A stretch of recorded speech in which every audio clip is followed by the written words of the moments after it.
আল্লাহকে ভয় করে কদম বাড়াইবা। আল্লাহর নবী নজর করলেন জাহান্নামের কোণে আরেক বাপ, তিনবার উকি দিলেন মায়ার উম্মতের মায়ায় কোন ভাবে শাস্তি দেওয়া হচ্ছে কাদের কাদের। লক্ষ্য করে দেখেন রক্তের মতো একটা লাল পানি নদী, রক্তের নদীর মতো সাঁতরাইতেছে কিছু মানুষ, কিনারে উঠতে চায় কিন্তু উঠতে পারে না। কেন উঠতে পারে না? পাপ থেকেই ফেরেশতারা ডিল মারে, ওই লোকটা আবার পিছায়া যায়, সামনের দিকে আসতেছে আবার পিছায়া যায়, ডিল মেরে মেরে পিছায়া দেয়। জিবরাইল আলাইহিস সালামকে জিজ্ঞাসা করা হলো, ওরা কোন কারণে এই শাস্তি ভোগ করতেছে? ওরা নামাজের প্রতি যত্নশীল ছিল না। এক ওয়াক্ত নামাজের জন্য এই পরিমাণ সাঁতার কাটতে হবে, রক্তের নদীর মধ্যে তারা থাকবে। আরেক বর্ণনা আসছে যে সমস্ত মানুষ নিষিদ্ধ খাবার, নিষিদ্ধ বস্তু খায়, নেশাগ্রস্ত মানুষ যারা, নেশা করে এমন মানুষ আছে না নাই? মদ পান করে, নেশা করে যে সমস্ত মানুষ, নিষিদ্ধ শরাব পান করে নেশাগ্রস্ত মানুষ যারা, এদেরকেই শাস্তি দেওয়া হবে। রক্ত খাওয়া যেমন কষ্ট, এর চাইতে বেশি কষ্টের জায়গার মধ্যে তাকে রাখা হবে। বান্দারে জবানটা খুব সাবধান, কি খাইবা কি পরবা খুব সাবধান। আপনার আমার পয়গম্বর সাল্লাল্লাহু আলাইহি ওয়াসাল্লাম সফর শেষ করলেন, আল্লাহ পাক রব্বুল আলামিনের কাছে চলে গেলেন। আরশে মুআল্লা বিশ্বনবী রাহমাতুল লিল আলামিনের মর্যাদাটা কি পরিমাণ অনেকেই বর্ণনা করেন বিশ্বনবী রাহমাতুল লিল আলামিনকে আল্লাহ কোন জায়গায় উঠাইলেন। যেমন ধরেন এই যে দেখাচ্ছি আমি আরশ, বিশ্বনবীকে আরশের নিচ পর্যন্ত রাখছেন আল্লাহ উপরে। অনেকেই বর্ণনা করেন এভাবে যে আল্লাহ যেখানে, নবীকে তো আর সেখানে নেন নাই। ও মুসলমান ভাইরা আমার, জানিয়ে রাখবেন আপনার আমার পয়গম্বরের মর্যাদা সমস্ত সৃষ্টির উপরে। বিশ্বনবীর মর্যাদা কি সৃষ্টির উপরে আছে না নাই? আল্লাহ হলেন স্রষ্টা। যেই চেয়ারের মধ্যে আল্লাহ বসা আছেন ওই চেয়ারটা কিন্তু সৃষ্টি। তাহলে এই চেয়ারের উপরে উঠলে মর্যাদা আল্লাহর সমান তো হয় না, বেয়াদবি তো হওয়ার কথা নয়। আল্লাহ রাব্বুল আলামিন বলেন, দোস্ত উপরে আসেন, মাঝখানে একটা পর্দা থাকবে। আপনি আমাদের যেই সবক হবে, যেই শিক্ষা হবে, এই আলোচনা এতক্ষণ শোনানোর কারণ কি? যেই শিক্ষাটা হবে খুব ভালো করে বুঝেন, ফজিলতপূর্ণ সফর।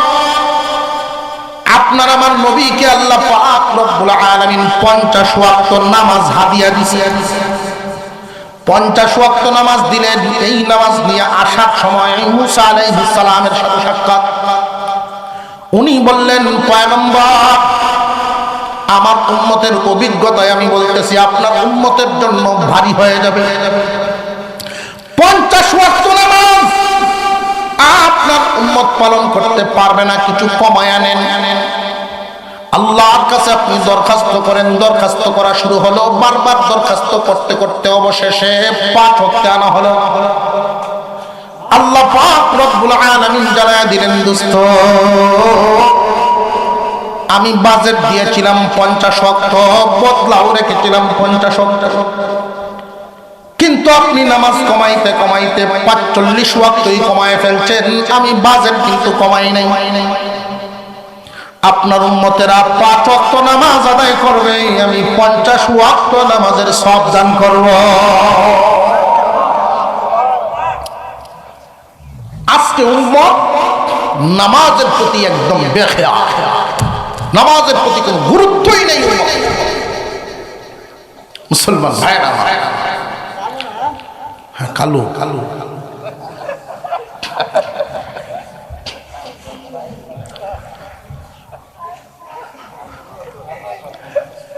মুসলমান ভাইরা, আপনার আমার নবীর মেরাজ সশরীরে, এতে কোনো সন্দেহ আছে? আল্লাহ পাক এই কুদরতি ঘটনা ঘটাইতে পারেননি না পারেন না? একটা মজার ঘটনা আপনারা শোনায়। নামাজের যে বিষয়টা, সমস্ত বিধিবিধান আল্লাহ পাক ফরজ বিধানগুলো পাঠাইছেন জমিনে, ফরজ হয়েছে জমিনে। সমস্ত বিধিবিধান জিবরাইলের মাধ্যমে পাঠাইছে, কিন্তু নামাজ নামক বিধান আল্লাহ জিবরাইলের মাধ্যমে পাঠান নাই। উনার দুস্থকে দাওয়াত করে নিয়ে গেছেন আল্লাহর কাছে, আল্লাহর নিজ হাতে দেওয়ার জন্য। আল্লাহু আকবার বলেন। জিবরাইলের মাধ্যমে দেন নাই, দোস্ত আপনার উম্মতের জন্য এই হাদিয়াটা আমি নিজ হাতে দিব। আল্লাহর কুদরতে হাতে দিলেন, নিজে দিলেন, কোনো মাধ্যম নাই, সরাসরি আল্লাহ দিয়ে দিলেন তার নবীকে। অন্যান্য বিধান ফরজ করা হয়েছে জমিনে, বিধান পাঠাইছেন জমিনে। নামাজ নামক বিধানটা আল্লাহ দিলেন নবীকে নিয়ে আসমানে। এই নামাজ নামক নিয়ামত আজকে উম্মত নামাজ থেকে অনেক দূরে। এই নামাজটার যে কত গুরুত্ব। একজন সাহাবী নবীজির সামনে গিয়া বলেন, নবীজি আমি গরিব মানুষ, পরের ক্ষেত কামারে কাজ করে রুজি রোজগার করি, সংসার চালাই।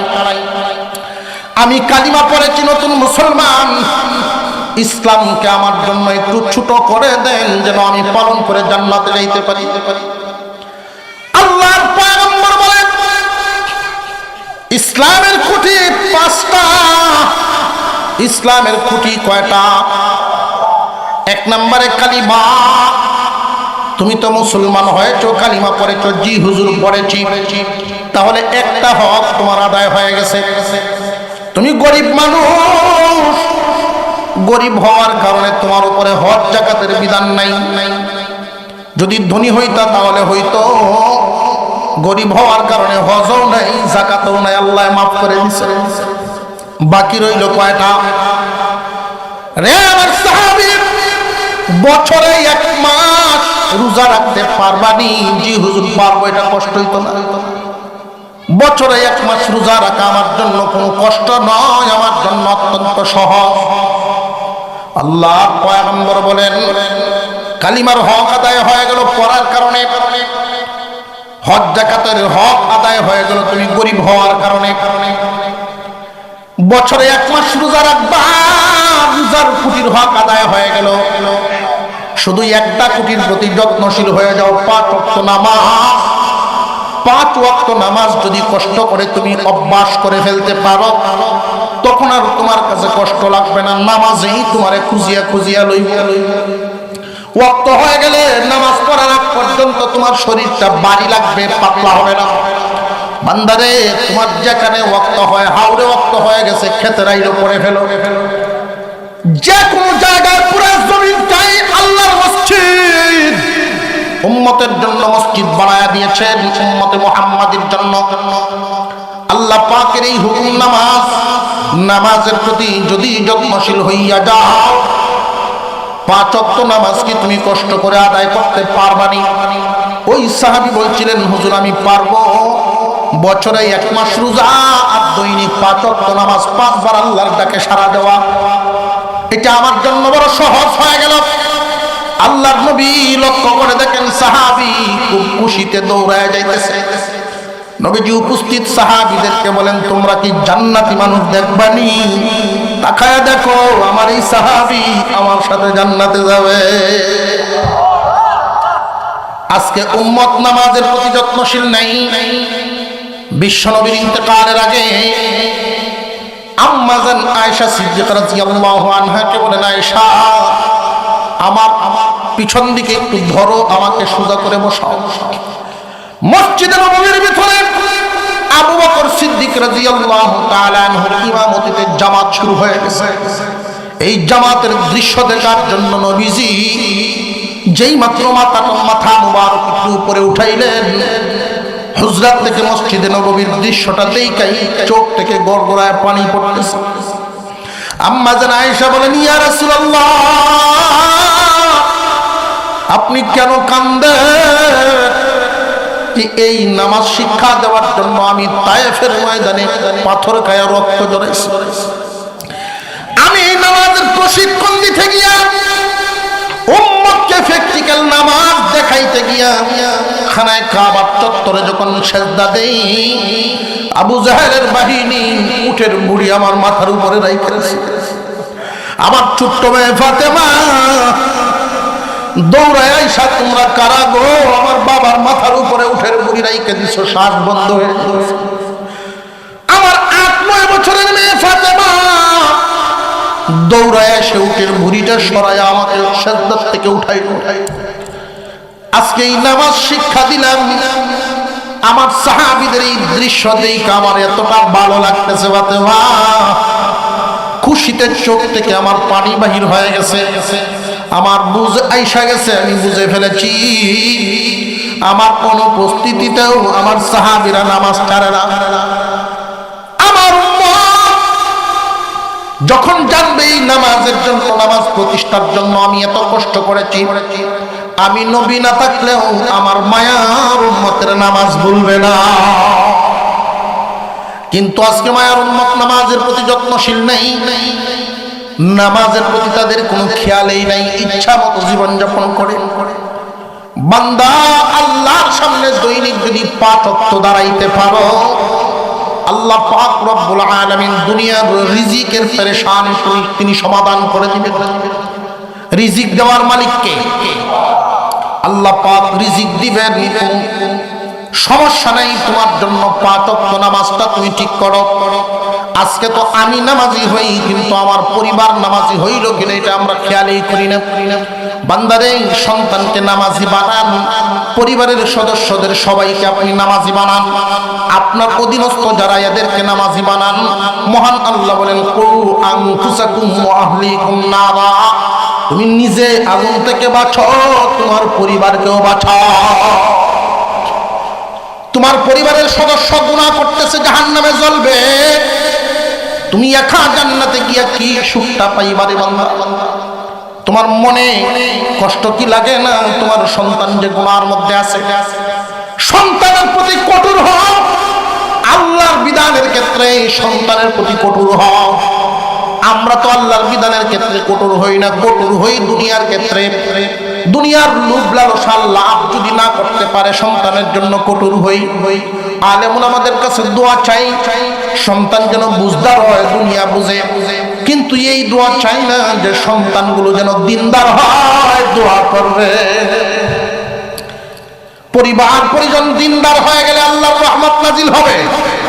আল্লাহ পাক রব্বুল আলামিন এমন পরিবারে রহমত নাজিল করেন যে পরিবারের সব নামাজ, আযান শোনার পরে ছেলের রুমে, মেয়ের রুমে, বিবির রুমে, আপনি আপনার রুমে আল্লাহর কুদরতি পায়ে সেজদায় লুটায় পড়েন। যদি পারেন মসজিদের জামাতে অংশগ্রহণ করেন।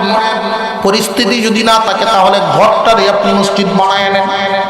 এই দৃশ্যটা হবে জান্নাতি দৃশ্য। এই দৃশ্যটা আল্লাহর কাছে বড় পছন্দের। আজকে আমরা নামাজের প্রতি কোনো যত্নই নেই। মেরাজের প্রথম শিক্ষাটাই হলো এটা, নামাজ নামক হাদিয়ার প্রতি যত্নশীল হয়ে যাওয়া। মেরাজ আল্লাহ নবী বিশ্বনবী রাহমাতুল লিল আলামিন মেরাজ এই ভ্রমণ, এই গমন করে আসলেন, হাদিয়া নিয়ে আসলেন উম্মতের জন্য। আল্লাহর নবী বলেন, মান তারাকা সলাতা মুতাআম্মিদান আও আমিদান ফাকাদ কাফারা। কাফিরেরা নামাজ পড়ে না, মুসলমান নামাজ পড়ে। এই হলো পার্থক্য। কাফিরেরা সব পড়ে, মুসলমানে যা করতে পারে কাফিরেরাও তা করতে পারে। মুসলমানরা দাড়ি রাখতে পারে, কাফেররা পারে না। রবীন্দ্রনাথ ঠাকুরের দাড়ি ছিল না ছিল না? 5-6 জন মুসলমানের সমান। জোরে কর। তাই বলে কি এই দাড়ি কোনো ফায়দা হবে? ঈমান নাই। কোরআনের ব্যাখ্যা মুসলমানে পারে, গিরিশচন্দ্র সেনেও পারে, কিন্তু পারে না রবীন্দ্রনাথ ঠাকুর। দাঁড়িয়ে রাখতে পারছেন, কিন্তু নামাজ পড়তে পারছে না জীবনে। পারছে? মুসলমানের এই একটা কাজ, নবীজি বলেন, নবীজির হাদিস এটা, নবীজি বলেন মুসলমান আর কাফিরের মাঝখানে দেয়াল পার্থক্যটা হলো নামাজ। যদি এই নামাজটা মুসলমানের মধ্যে না থাকে তাহলে কাফের আর মুসলমানের বেশ কম যত্নশীল হয়ে যাবে নামাজের প্রতি। অনেকে এটা ধারণা করে একটা বয়সকালে নামাজ পড়ান না, বয়সকালে পড়ান না। আপনি যে শেষ বয়স পর্যন্ত পৌঁছবেন এই গ্যারান্টি কি আপনার কাছে আছে? কোন আশায় বসে বালেগ হওয়ার পর থেকেই আপনার উপরে ফরজ এই নামাজ নামক নিয়ামত থেকে কেন দূরে সরে থাকবে? কাফিরেরা সব পারে, নামাজ পারে না। গিরিশচন্দ্র সেন কোরআনের ব্যাখ্যা লিখে ফেলছে, তর্জমা লিখে ফেলছে, নামাজ পড়তে পারে নাই। নামাজ একমাত্র মুসলমানের জন্য, নামাজ মুমিনের জন্য। ভাই, যে ব্যক্তি 5 ওয়াক্ত নামাজ পড়ে দুনিয়ার থেকে বিদায় হবে, আল্লাহ পাক রব্বুল আলামিন ডাইকা ডাইকা তার একটা জান্নাতের মালিক বানায়। জান্নাতে যাইতে রাজি আছেন তো ইনশাআল্লাহ? নামাজ পড়িয়ে না না পড়িয়ে কারা কারা নামাজের প্রতি যত্নশীল হবেন? আজ থেকে নামাজ ছাড়বো না ইনশাআল্লাহ। কারা কারা? আল্লাহ কবুল করেন, বলুন আমিন। নারে তাকবীর। আল্লাহ কবুল করেন। আল্লাহ তুমি আমাদেরকে নামাজি বানাও, তুমি আমাদেরকে নামাজি বানায় দাও, বলেন আমিন। আল্লাহর রাসূল হাদিয়া নিয়ে আসলেন মক্কায়, ফজরের নামাজে এসে পড়লেন। মেরাজ থেকে চলে আসছেন, নামাজ এসে পড়লেন। নামাজের পরেই মসজিদে নববীর সামনে বয়ান করতেছেন, আল্লাহ পাক আমাকে এক রাতে 7 আসমান ঘুরাইছেন, জান্নাত জাহান্নাম দেখাইছেন, বাইতুল মুকাদ্দাসে নিছেন। আল্লাহর আরশ আজিম ঘুরাইয়া এক রাতের ভিতরে ভ্রমণ শেষ করে আনছে। আবু জেহেলে কই, এই এত দিনে গিয়া একটা সুযোগ পাইলাম। আগে তো খালি ভাগল ভাগল কইতাম, আমার কথা কেউ মানছে না, অহন বুঝবো না। আবু জেহেল দিছে দৌড়। দৌড় কেন? যে আমি একলা হইলে হইতো না, তার যে ফাগলামি কথাবার্তা মক্কার সব মানুষের ঘুরায়।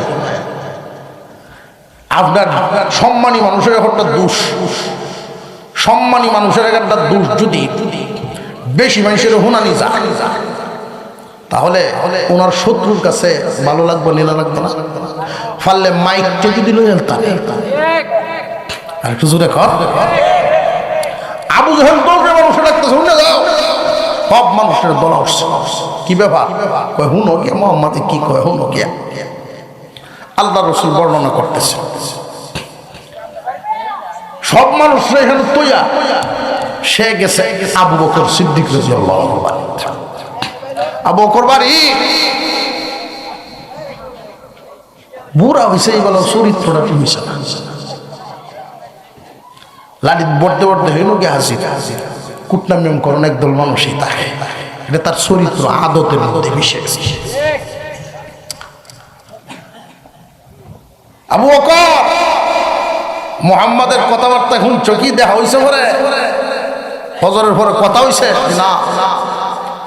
মুহাম্মাদে বলতেছে এক রাত্রে নাকি সিরিয়া ঘুরিয়া বাইতুল মুকাদ্দাস গিয়া সকল নবীগণের সাথে সাক্ষাৎ করিয়া এরপরে 2 হাত নামাজ অবশ্যই, তারপরে 7 আসমান ঘুরিয়া জান্নাত জাহান্নাম দেখিয়া আল্লাহর আরশ আজিম দেখিয়া নামাজ নামক হাদিয়া লইয়া নাম সই যাও। তখন কি যে আমি যে পাগল কইতাম, তোমার বিশ্বাস হয়? আবু বকর উনি জিজ্ঞাসা করছেন যে এই কথা কি আমার রাসূল বলছেন? আমি নিজের কানে শুনছি, আমি নিজে শুনে আইছি কইতাছি। আবু বকর সিদ্দিক রাদিয়াল্লাহু আনহু বলেন, তাহলে নবী যদি বলে থাকেন তাহলে সত্য। আবু জেহেল ব্যাক করে উঠছে, এত আসলে ব্যাক করে। হুজুর সাল্লাল্লাহু আলাইহি ওয়াসাল্লাম জিজ্ঞাসা করেন, আবু বকর তুমি তো প্রশ্ন করলো না, কেমনে কি করলাম? সরাসরি তার মুখে শুনেই বিশ্বাস করে ফেলতে। হুজুর আমি জিজ্ঞাসা করছি আপনার মুখে বলছেন কিনা? সে বলছে হ্যাঁ আপনি বলছেন। আপনি যদি বলে থাকেন তাহলে ঘটনা সত্য। তার কারণ হলো আপনাকে তো আমি আজ থেকে চিনি না, ছোটবেলার থেকেই চিনি।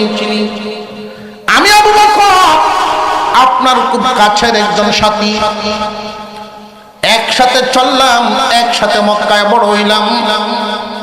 যেই জীবনে কোনোদিন কোনো মিথ্যা কথা শুনি নাই। নবী হওয়ার আগেই যার জবানে কোনো মিথ্যা নাই, এখন তো আপনি নবী, মিথ্যা বলার প্রশ্নই নেই। এই জন্য জিজ্ঞাসা করছি, আপনি বলছেন নি? যেই মাত্র জানলাম যে আপনার মুখের কথা আমার সন্দেহ নাই, নিঃসন্দেহে বিশ্বাস।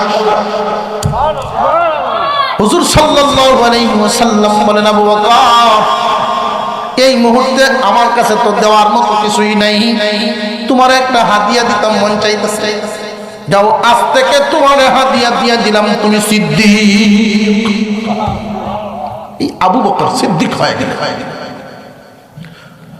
এক ইহুদি আইসা নবীজির কাছে ঈমান আনলো। আল্লাহ রসুলের আদর্শ, আল্লাহ রসুলের কথাবার্তা তার কাছে খুব ভালো লাগে। নিয়ত করে আইসে, বিবির সাথে আলাপ আলোচনা করে আইসে যে আজকে গিয়া ঈমান লইয়া যাবে। যেই আইসা মক্কার সামনে এই কথা শুনতেছেন, গুলিয়ে গেছে বাড়িতে। বাড়ির চলে গেছে। বাড়ির যাওয়ার সময় বাজার তো করতে মাছ কিনে লইয়া বাড়ির দিয়ে বলতেছে, মাছটি কাট কাট। বিবি সাহেব বলতেছে, তোমার চেহারা মলিন কেন, মুসলমান হইছ না? না, মনটা খারাপ হয়ে গেছে। খেয়াল লাগে যে যা কিছু কথা শুনলাম আমার বিবেকের সাথে মিলতেছে না, বুঝ হইতেছে না। এটা কি থাকো, এটা কোনহানের মানুষ?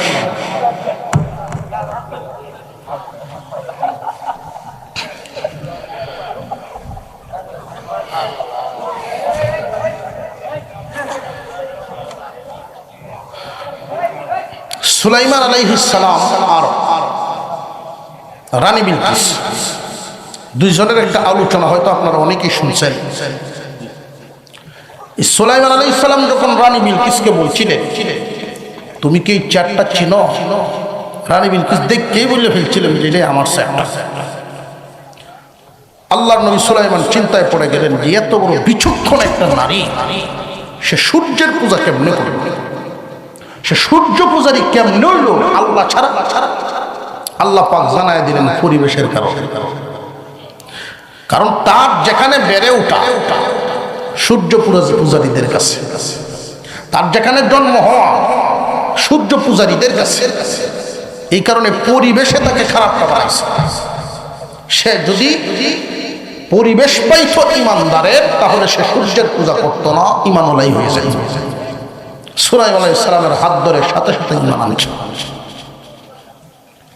পরিবেশ মারাত্মক এক জিনিস। আপনার সন্তানকে শুধু আপনি ভাত খাওয়াইলেন আর কাপড় পরাইলেন, এতেই হক আদায় হয় না।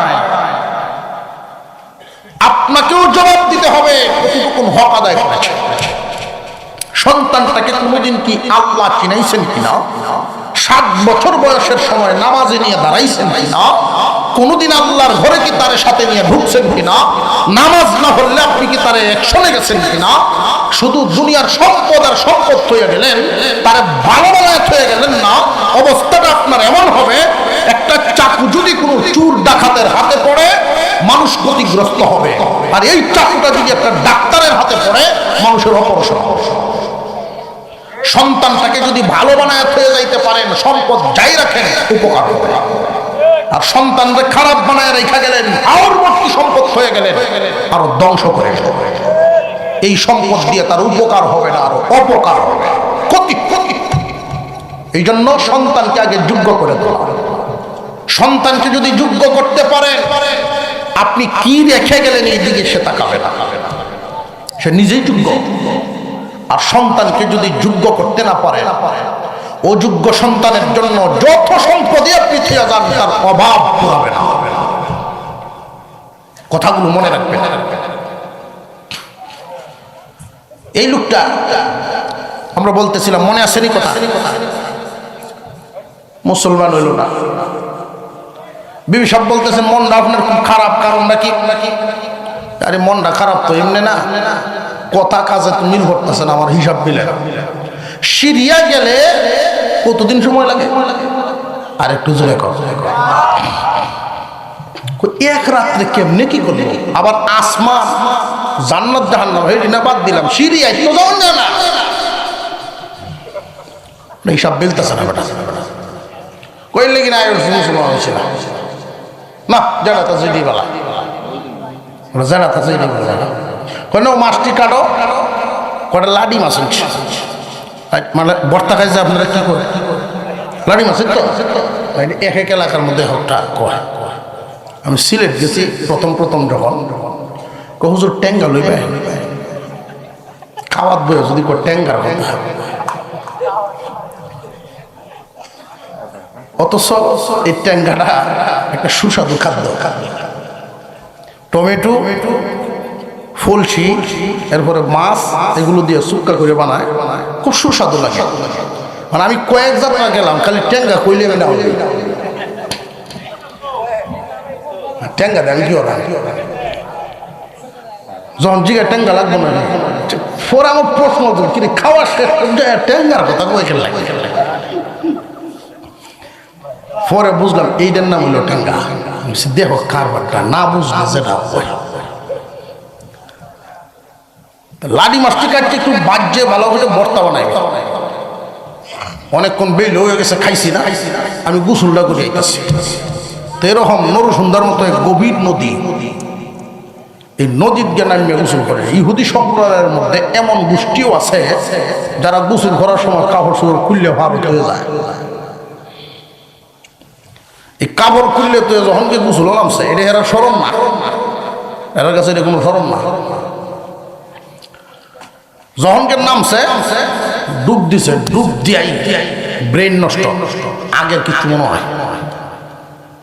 ডুব দিয়ে যখন বাসছে দেখা যায় চুল লম্বা, শরীরের আকৃতি সব মহিলা হয়েছে। একজন পুরুষ যদি ডুব দেয়া উঠতে পরে মহিলা হয়ে যায়, মহিলার যত আচরণ, লজ্জা, ভঙ্গি সব তো তার মধ্যে এইসব অতীত তার মনে নেই, কিচ্ছু মনে করতে পারতেছে না। একজন মহিলা অসহায় মহিলার মতো পানিতে দাঁড়ায় আছে, সৌদাগরের জাহাজ যায় দেখিয়া সৌদাগর বেটার তো একটু নজর গেছে, তুমি এখানে দাঁড়ায় রয়েছো অসহায়ের মতো লাগতেছে, কই যাইবা? আমি কিচ্ছু জানি না। সৌদাগরের কাছে যাওয়া, যদিও বয়স আমার ৪৫-৫০, সুযোগ যখন পাইছে আমার সাথে যাইবা, আমার যদি নেনতে যায় তুলছে বেটা, তুলিয়ানে বাড়ির বিয়া করছে, বিয়া করে সংসার শুরু হয়েছে, ৩ লার মা হয়েছে। কয়টার মা? নতুন নতুন বউ, ওনার চলাফেরা আর ২-৩ লার মাও এলে পরের চলাফেরা সমান না, একটু বেশ কম। আচ্ছা, ফইলার যে গুমটাটা, ফইলার যে কথা, জামাইয়ের বাইস্তা বাইক না রাইলে আব্বাজি, এরপরে আম্মাজি, আপনি আহ্বান যাবেন, কি আদর, সবাই খুব খুশি বউয়ের প্রতি না, বউ একটা আনছে। কিন্তু যেই বছর 2 বছর যায় দারু বিরার সুযোগ নাই।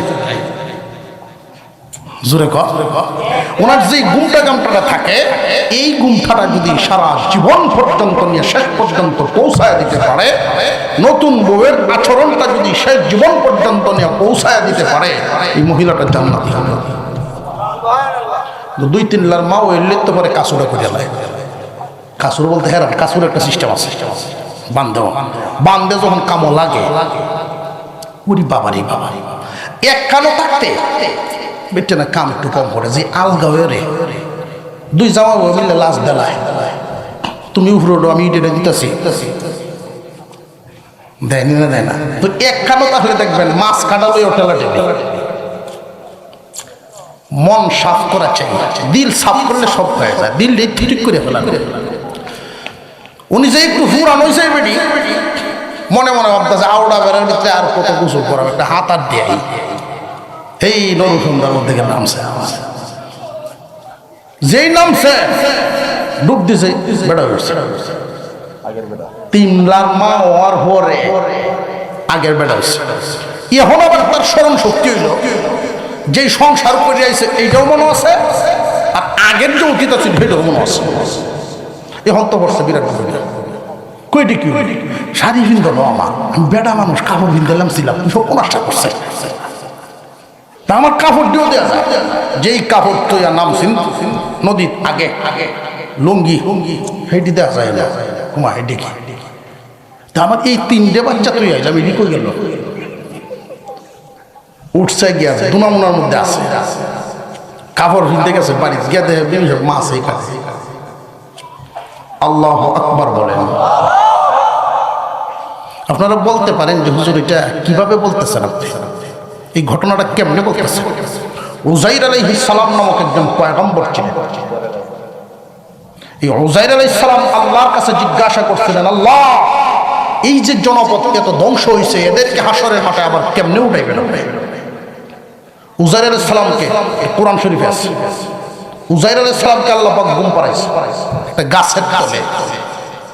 উনি ঘুম থেকে যখন উঠছে আল্লাহ জিজ্ঞাসা করছিলেন তুমি কতক্ষণ ঘুমাইছো?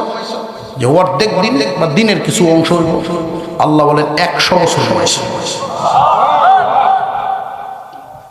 যে তোমার যে মাল সামান থইয়া ঘুমাইছলা এটির দিকে তাকাও, তোমার গাদা কই? গাদারা তো গাছ বান্ধে ঘুমাইছিলাম কই হয় সুচ্ছে গেছে একটু হবে কত আঙ্গুর গুলি কই? যে আঙ্গুর দিয়ে আছে তাজা। 100 বছরে নষ্ট হইবার সিরিয়ালে আগে কোনটা নষ্ট হইব? আঙ্গুর। আঙ্গুর তাজা রয়েছে তো গাদা নাই। উনার মনে মনে সূত্র তুলে তারা এখন এই জন্য আল্লাহ বলেন তাকাও, মাটির দিকে তাকাও। হাড়গুলি দেখা যায় মাটির নিচ থেকে বেরিয়েছে, যেই মাটির সাথে মিশছিল তার চোখের সামনেই আল্লাহ পাক দেখাইলেন এই হাড়গুলো বাইরে বাইরে একটার সাথে আর একটা জোড়া লাগে, একটার সাথে আর একটা জোড়া লাগে। ওনার চোখের সামনেই গাদাটা পুরাপুরি জিন্দা হয়ে দাঁড়াইছে। 100 বছর জিন্দেগি দুনিয়ার গতিতে চলছে, ওনার জন্য 100 বছর অতিরিক্ত চলে গেছে। পৃথিবীর জমিনে কিছু অবস্থা হলো আদতুল্লাহ আর কিছু হলো কুদরতুল্লাহ। দুইজন মানুষের মিলনের মাধ্যমে একজনের জন্ম হবে, এটা আদত নিয়ম। দুইজনের মিলনে একজনের জন্ম হয়, এটাই তো দুনিয়ার নিয়ম যা আমরা দেখছি, এটাকে বলে আদতুল্লাহ। কিন্তু মিলন ছাড়া বাপ নাই, শুধু মা দিয়ে আল্লাহ সন্তান দুনিয়ায় পাঠাইছেন, এটা হইল কুদরতুল্লাহ। এমন কুদরত আছে না নাই? মাও নাই বাবাও নাই, সরাসরি মাটির থেকে মানুষ বানায় ফেলছেন, এটা কুদরতুল্লাহ। কোন মহিলার গর্ভ থেকে নয়, পুরুষের হাত দিয়ে মানুষ বানায় ফেলছেন, এটা কুদরতুল্লাহ। মহান মাওলাই কারীম কুদরত ঘটাইতে পারেননি না পারেন না? এই জন্যই তো আল্লাহ পাক সূরার শুরুতেই তিনি বর্ণনা করেন সুবহানাল্লাযী আসরা বিআবদিহি লাইলাম মিনাল মাসজিদিল হারাম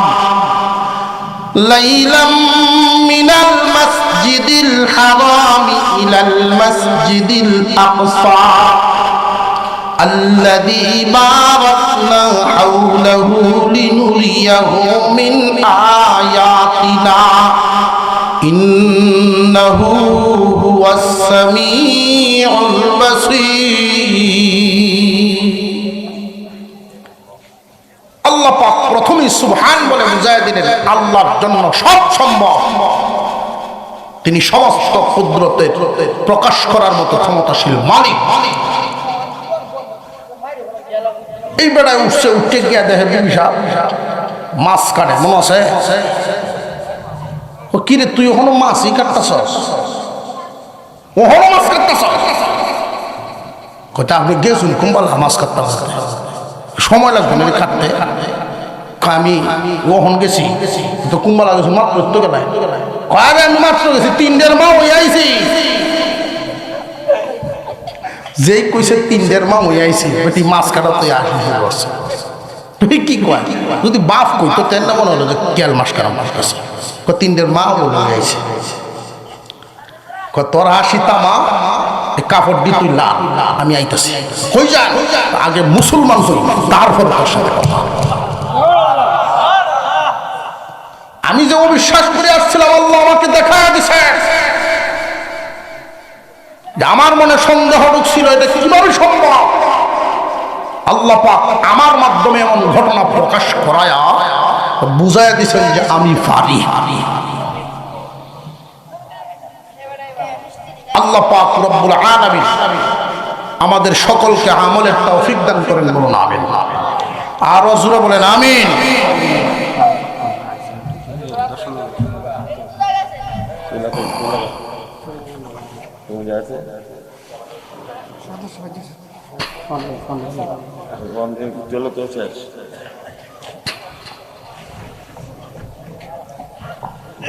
আমি যদি যাই কিছুক্ষণ থাকবেন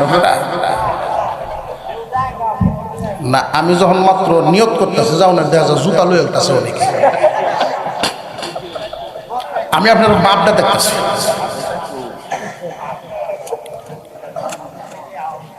মুসলমান ভাইরা, হুজুর সাল্লাল্লাহু আলাইহি ওয়াসাল্লাম মেরাজে যাওয়ার সময়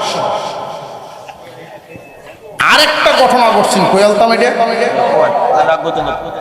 কোয়ালতাম। আল্লাহ যে বললেন হাওলাহু লিনুরিয়াহু মিন আয়াতিনা, চতুর্দিক আমি বরকতময় করে তুললাম। এই বরকতি ঘটনার মধ্যে একটা ঘটনা আপনাদেরকে শোনায়। হুজুর সাল্লাল্লাহু আলাইহি ওয়াসাল্লাম তখনও দুনিয়ায় আসমানে উঠেন নাই।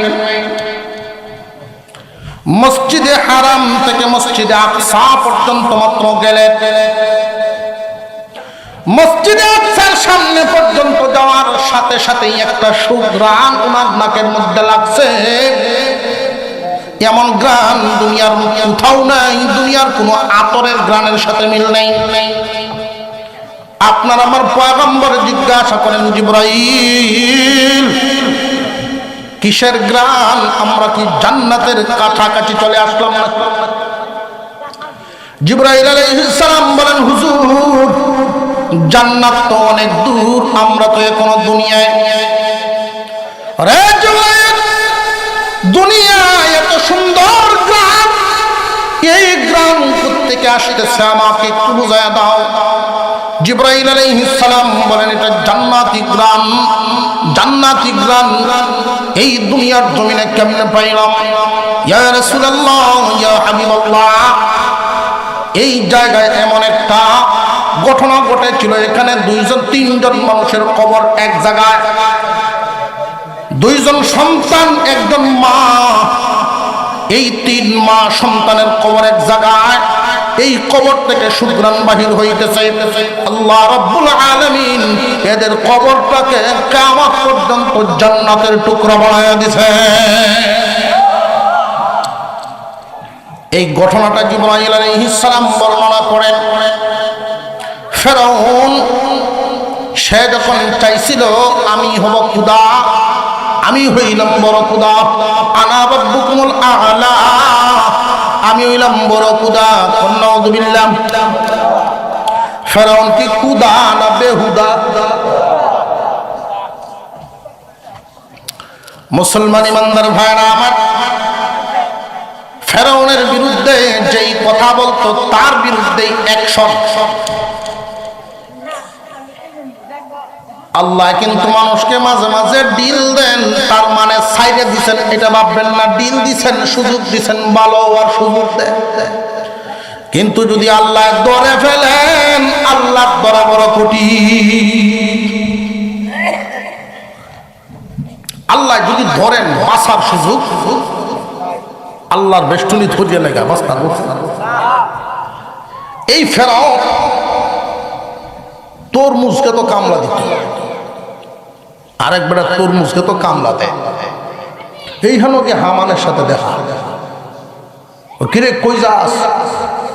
তখনকার সময়ে, এখন যেমন মানুষ আমেরিকা লন্ডন যাওয়ার লাগি পাগল, তখনকার সময়ে মিশর যাওয়ার লাগি মানুষ পাগল। মিশর উন্নত, হেন গিয়ে যদি 1000 কামানি যায় তো তার দেশে 50,000। তখন এই ফেরাউন আর হামান দুইজন যখন সাক্ষাৎ হইল, তুমি কই যাও যে আম্মু মিশর যাই, তাহলে ভালো হয়েছে, মন মিলিয়ে থাকে। দুইটাই কাফের তো মন মিলত না, সুরে সুরে তো দেওয়া হইলে খুব জোর হচ্ছে। দুইজন মিলিয়া মিশর গেছে। মিশর গিয়ে দেখে মিশরের একটা সরকারি গুরুস্থান, সরকারি কবরস্থান। এই কবরস্থানের একজন দারোগা দরকার। এই দারোগার তো বডি বাটার দরকার আছে। হামানে কয় আমি বাড়ি মানুষ, আমার দ্বারা চলতো না, বুঝতো তুমি কারো। এই ফেরাউনকে খাড় হয়েছে, দেখা যায় সকলের থেকে লম্বা, দেখা 18 ফুট লম্বা, 12 হাত, 18 ফুট লম্বা বডি, দেখা যায় বিরাট বড় বডি। কয়ে তুমি আয় চাকরি করবা, কয় আমি টাকা খাওয়ার জায়গা দিছে, আমারও সাথে টাকা।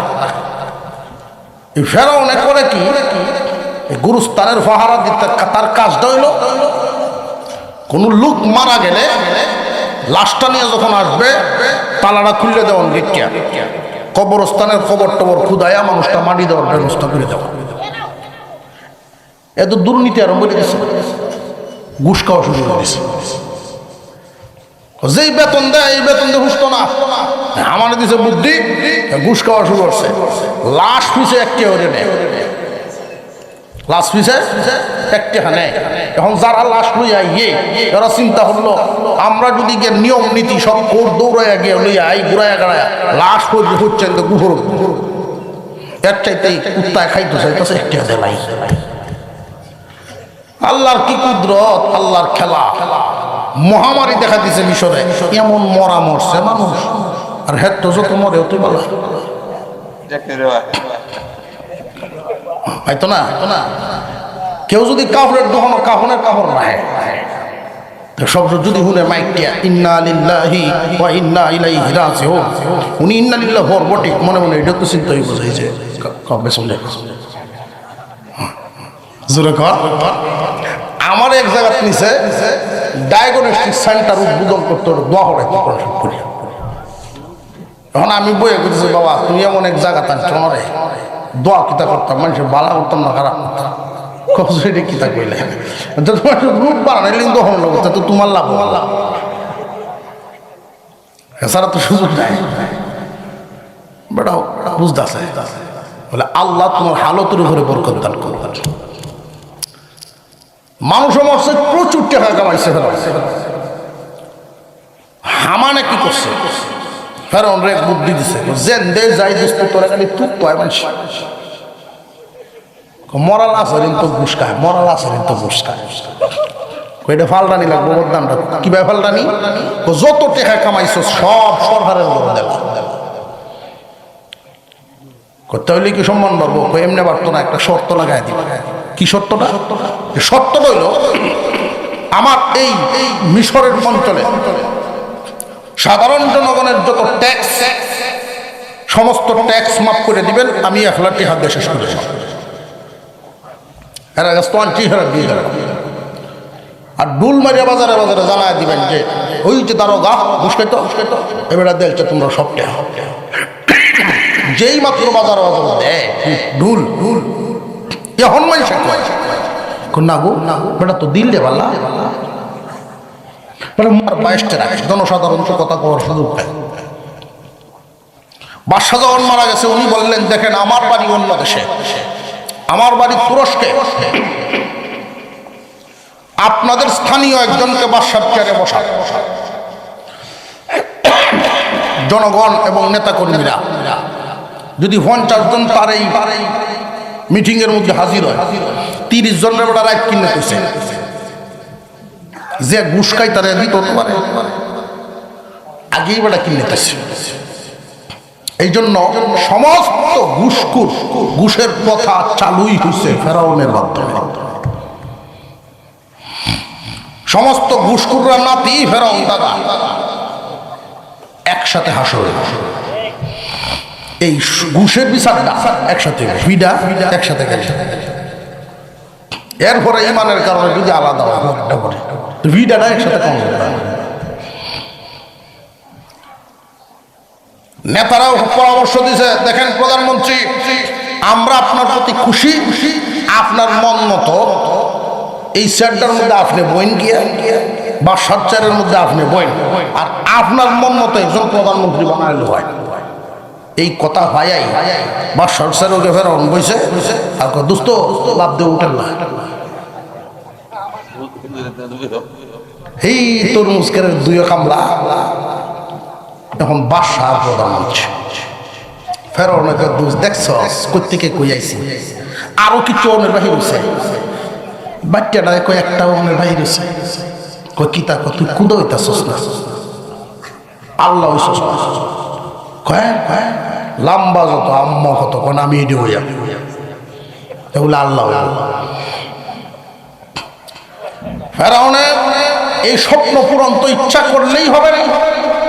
হামানে বুদ্ধি দিয়েছে, যতদিন পর্যন্ত ওলামায়ে কেরাম থাকবে, আল্লাহ সিনানির মতো লোক থাকবে, ততদিন তোমার কেউ আল্লাহ মানবে না। আগে লোকটি নষ্ট হবে। ফেরাউন সর্বপ্রথম গণহারে আলেম ওলামাদেরকে হত্যা করা শুরু করেছে। আলেমদের উপরে নির্যাতন সর্বপ্রথম ফেরাউনে চালাইছে।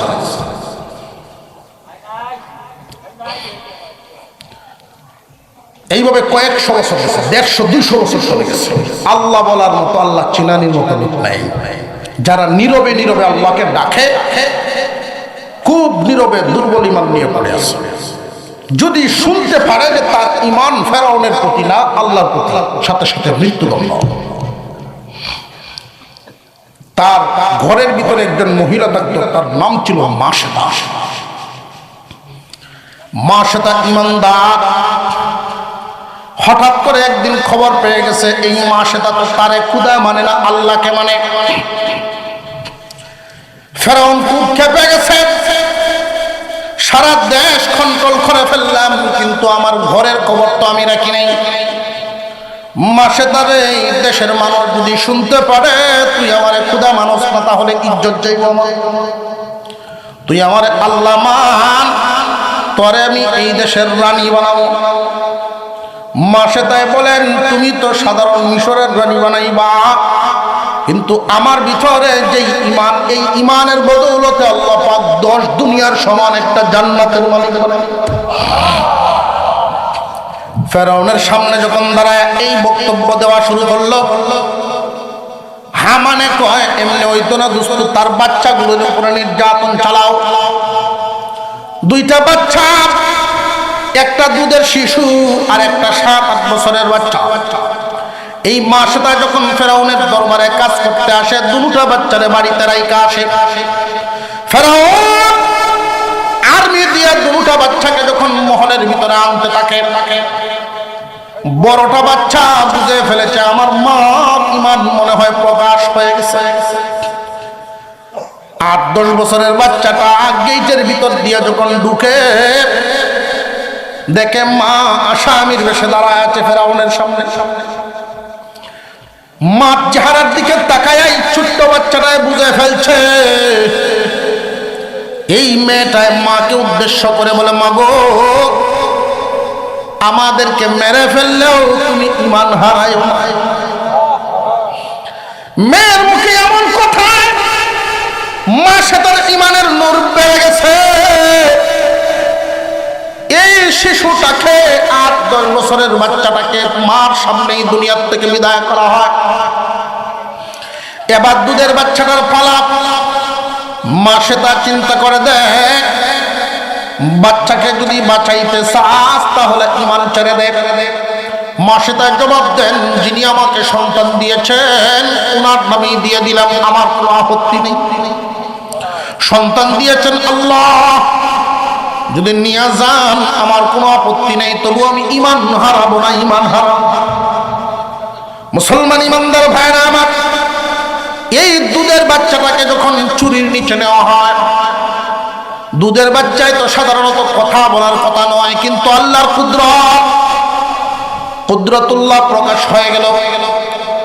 দুধের শিশু মার সামনে উচ্চারণ করে বড় মানুষের মতো কথা, মাকে সান্ত্বনা দেয় আর দুনিয়ার জমিন থেকে বিদায় হয়। মাকে সান্ত্বনা দেয়, দুনিয়ার জমিন থেকে বিদায় হয়। মা সে তার চোখের সামনে টকবক করতেছে, তেল জ্বলতেছে। বিরাট একটা কড়াইয়ের মধ্যে তেল, ফুটন্ত তেলের মধ্যে বাচ্চাটাকে ছেড়ে দেওয়া হবে। যেই মাত্র বাচ্চাটাকে ফুটন্ত তেলের কড়াইয়ের মধ্যে ঢেলে দেওয়া হলো, সাথে সাথে মাছের মতো বাজিয়া গেছে, রুহুটা উড়াল দিয়া চলে গেছে। রুহুটা যাওয়ার সময় মা সে তাকে উদ্দেশ্য করে ডাক দেয়, মা ধৈর্য ধারণ করো, ইমান হারাইবা না, ইমান হারাইবা না। যদিও দেখা যায় আমাকে আগুনে পোড়ায় ফেলছে, কিন্তু মাগো আমি তো কোনো কষ্ট পাই নাই, আমার মনে হয় জান্নাতের বাগান। মা সে তার ইমানের নূর আরো মজবুত হয়ে গেছে, আরো বেড়ে গেছে। মা সে তার জীবন দিবি না ইমান দিবি? মা সে তার জবাব দিয়েছিল, জীবন গেলে আবার জীবন পাওয়া যাবে, কিন্তু ইমান পাওয়া যাবে না। জীবন দিব কিন্তু ইমান দিব না।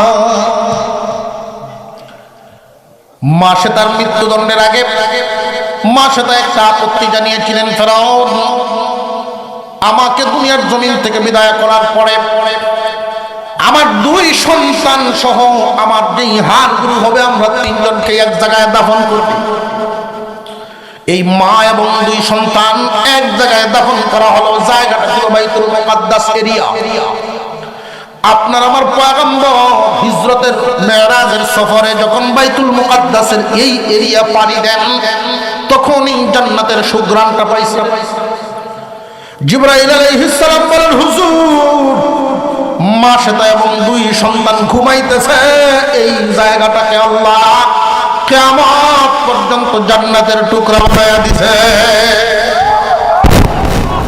কদম সুয়ে মারকাদ নজর সুয়ে দুনিয়া, কদম সুয়ে মারকাদ নজর সুয়ে দুনিয়া, किधर जा रहा है किधर देखता है, किधर जा रहा है किधर देखता है। কদম যায় কবরের দিকে, কিন্তু নজর তো দুনিয়ার দিকে। যাও কোন দিকে আর তাকাও কোন দিকে? রাস্তা দিয়ে চলার সময় একজন মানুষ যদি এদিক ওদিক তাকায় থাকে, টক্কর লাগবে বা অ্যাক্সিডেন্ট হওয়ার সম্ভাবনা আছে না নাই? ঠিক তেমনি ভাবে নজর যেন কদমের দিকে থাকে, কদম যায় যেই দিকে নজরও রাখো ওই দিকে, তাহলে দুনিয়া আখিরাত সফল।